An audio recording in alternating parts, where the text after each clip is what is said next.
Hi friends, কেমন আছো তোমরা সবাই? তো আজ আমি চলে এসেছি গণেশ পুজোর দিনের একটা মিনি ব্লগ নিয়ে। বাড়িতে কিন্তু সকালের দিকেই সবকিছু সুন্দরভাবে গুছিয়ে নিয়ে পুজো করে নিলাম নিজের মতো করে। আর তারপর সন্ধেবেলায় আমরা গেলাম একটুখানি ঠাকুর দেখতে। ছত্তিশগড়ে আসার পর এটা ছিল কিন্তু আমাদের প্রথম গণেশ পুজো। আর এই ঠাকুরটা দেখতে আমরা ঠিক তখনই পৌঁছেছিলাম যখন এই ঠাকুরের মুখ খোলা হচ্ছিল। তো এখানে কিন্তু দুর্গাপুজোর প্যান্ডেল হচ্ছে, যেটা দেখে আমার ভীষণ আনন্দ হচ্ছিল।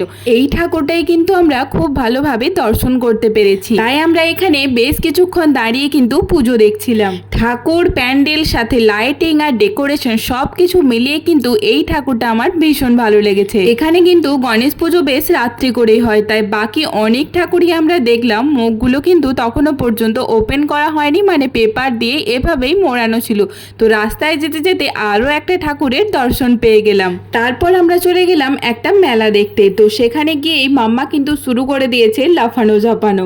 যদিও বা দূর থেকে ওই কিন্তু প্রথম দেখেছিল যে এখানে এই চাম্পারটা রাখা আছে, তো ও দূর থেকেই চিৎকার চেঁচামেচি শুরু করে দিয়েছে আমি চেয়ারে উঠবো, মানে এটাকে ও চেয়ার নামও দিয়েছে। তো ও এখানে একটুখানি মজা করতে থাক আর আমি একটু ভেতরের দিকে ঘুরে আসি। সত্যি খুব সুন্দর সুন্দর জিনিসপত্র কিন্তু এখানে রাখা ছিল। আর এই জায়গাটার ভেতরেই কিন্তু ছিল আরো অনেক সুন্দর সুন্দর দোকান, যেগুলোর থেকে নিজেকে আটকে রাখা কিন্তু বেশ কঠিন ছিল বলতে পারো।